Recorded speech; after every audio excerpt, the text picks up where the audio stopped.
Eh bien, bonjour à tous, je vais vous présenter mon montage du moteur Lift Mountain Bike sur un tandem Ventana. C'était un tandem qui, là, sur ce montage-là, n'avait pas de moteur.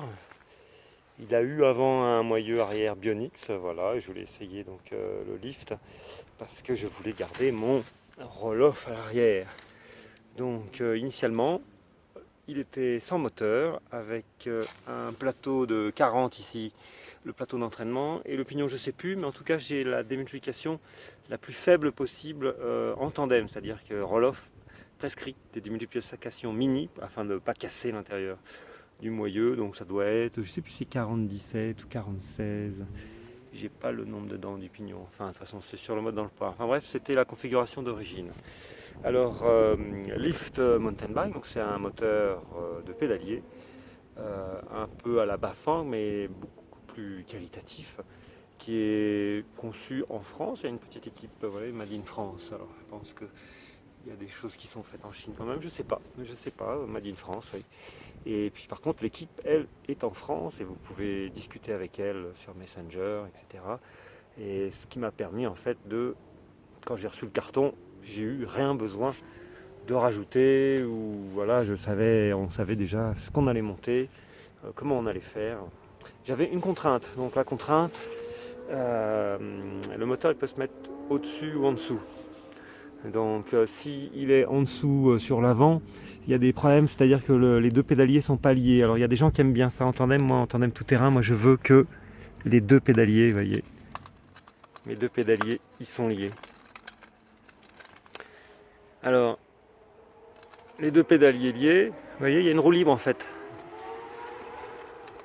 dans le pédalier lui-même pour pas qu'on entraîne le moteur en rétropédalant, et puis surtout pour que le moteur puisse entraîner la roue arrière sans entraîner les pédales. C'est-à-dire si jamais vous êtes en une partie technique et puis qu'à un moment vous devez arrêter de pédaler pour passer une pierre, et ben, le moteur continuera à entraîner la roue arrière, et ça c'est vraiment pas mal. Alors ensuite, donc comment faire pour relier ces deux pédaliers? Donc ce pédalier là, ici vous voyez, il est fourni avec le kit. Il y avait un autre plateau plus petit derrière, je ne sais plus, un 32 ou un 36, mais avec le moyen roll-off, bon, je suis passé au 40 et vous voyez, j'ai juste eu légèrement besoin de disquer, ça c'est le tendeur de chaîne, voilà, j'ai juste eu besoin de légèrement disquer pour qu'il passe, mais à peine, voilà, et donc de toute façon les deux plateaux sont bien séparés, vous voyez, et donc pas de souci. Donc ce côté-là, pédalier lift. Alors après, comment faire un pédalier tandem de l'autre côté? Alors le pédalier lift, j'ai pris la version 2 parce que la version 3 est plus légère, plus chère, mais pour ce que je voulais, ça n'allait pas le faire en fait, parce que moi je voulais mettre un pédalier de tandem, de liaison qui est du mauvais côté par rapport au VTT standard. Alors comment j'ai fait? C'est simple, donc, le pédalier c'est fourni d'origine, c'est du Isis. Vous voyez, alors il y a plusieurs diamètres, moi j'ai choisi, je crois que c'est 24, c'est le diamètre standard Shimano, hein, et la cannelure c'est Isis.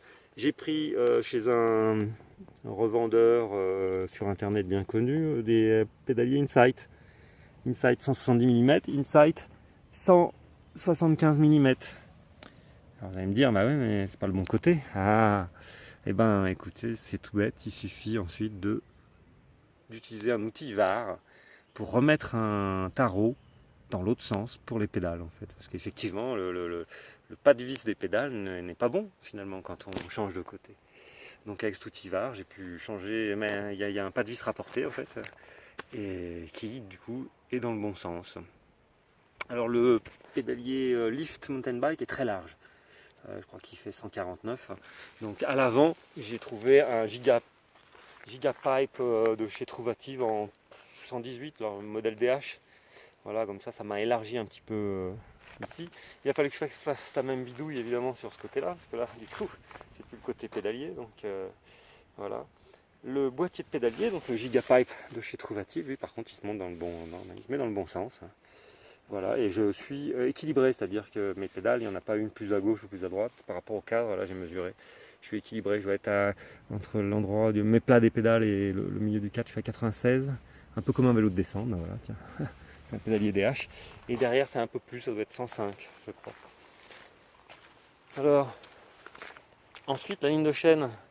parce qu'il faut que ça soit bien droit ici. Donc comme ce pédalier là est plus serré que celui de l'arrière, c'est assez simple. J'ai pris le plus petit plateau possible.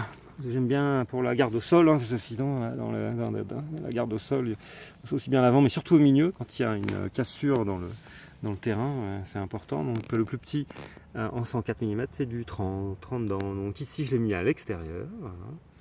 Et ici je l'ai mis à l'intérieur. Et du coup j'ai une ligne de chaîne qui est parfaite. Voilà, ça c'était pour la partie transmission, la partie montage du moteur. Bon, il n'y a qu'à suivre. Alors, dans la partie montage du moteur, j'avais pas de. Je sais pas comment ça s'appelle, les petits trous là pour mettre un anti-déraillement, la ISG ou quelque chose comme ça. Donc, en fait, il y a un petit accessoire qu'on peut acheter à part. Hop, vous voyez, c'est cette plaque noire qui remplace ça. Donc, qui est serré par le boîtier de pédalier, serré bien fort, hein, donc ça soit bien maintenu. Et ensuite, le moteur vient se positionner dessus. Pouf, il est posé ici, et ensuite c'est du Rilsan. Alors j'ai pris du gros Rilsan de chez Casto, là, le plus gros que j'ai trouvé, pas du tout petit. Et puis je me tâtais, bon on va voir, mais pour le moment il faut regarder comment il bouge et réfléchir à comment vous allez mettre vos Rilsan. Donc le moteur va avoir tendance à s'écarter comme ça, donc vous voyez, il y a des Rilsan qui le ramènent sur le cadre. Il y a des petits tampons caoutchouc qui sont fournis, vissés, c'est très propre en fait. Et puis il a tendance aussi à se soulever vers le haut, donc là vous voyez, pof, il y a un Rilsan gros, même deux, qui l'empêchent de soulever. Ensuite il propose en fait d'avoir les batteries dans un sac à dos. Alors sur le tandem, si c'est moi qui les prends, et ben ma stockeuse elle a dans la tête. Si c'est elle qui les prend, et ben elle a du poids derrière, c'est pas très agréable. Et puis bon, le tandem c'est déjà lourd, alors bon, j'ai préféré rajouter des supports de batterie.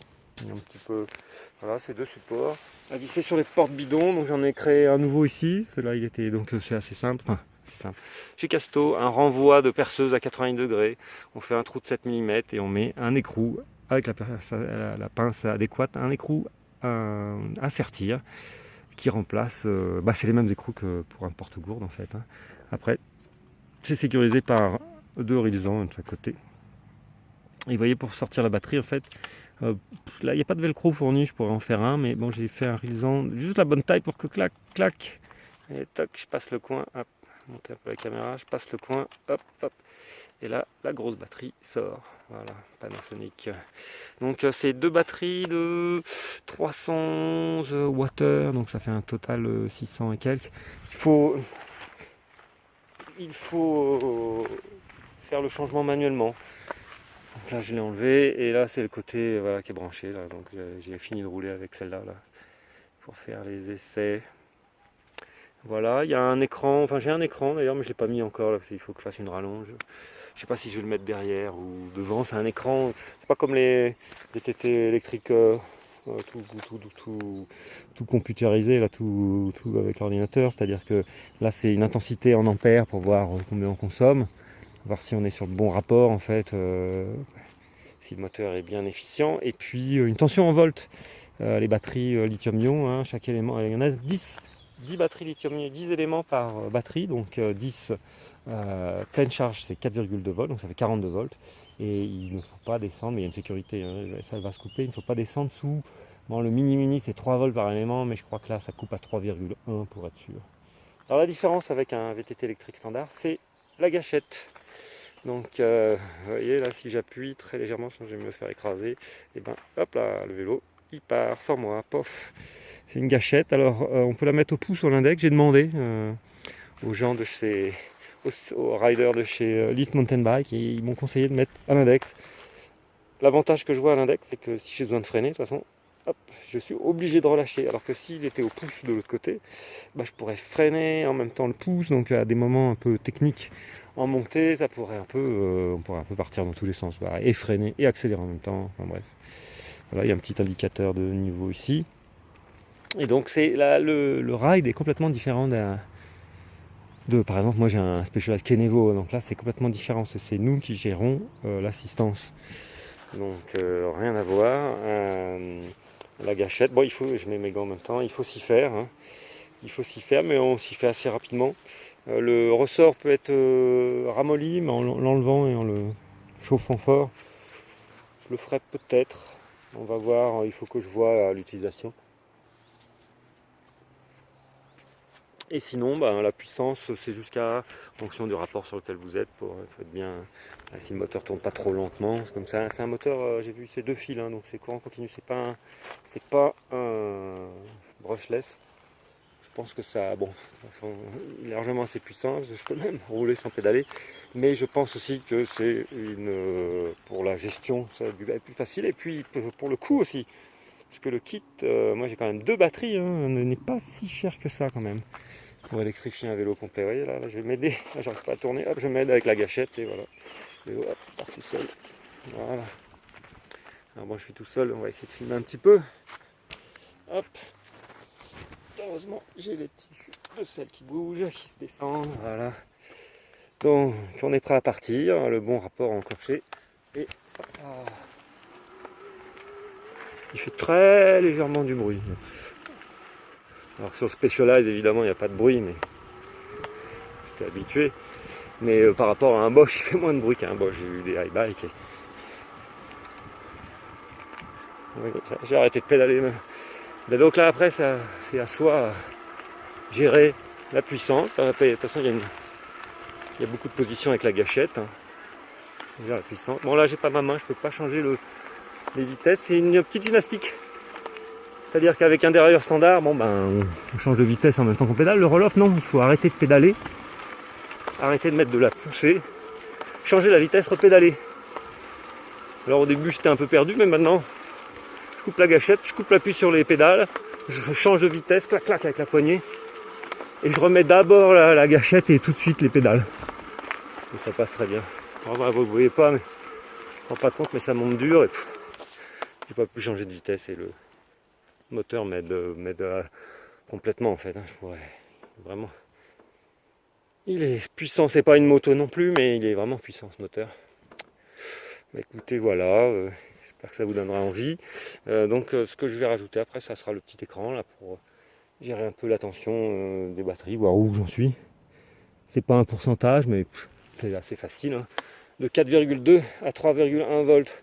4,2, la batterie généralement c'est comme un modéliste, elle va descendre rapidement à 3,8 je pense, et faire un petit palier à 3,8 pour ensuite 3,7, 3,6, voilà, après le palier. Mais bon, avec 2 fois 311 Wh, je suis pas inquiet. Voilà, bah, n'hésitez pas à me poser des questions sur les commentaires en dessous. Et puis, bon ride à tous!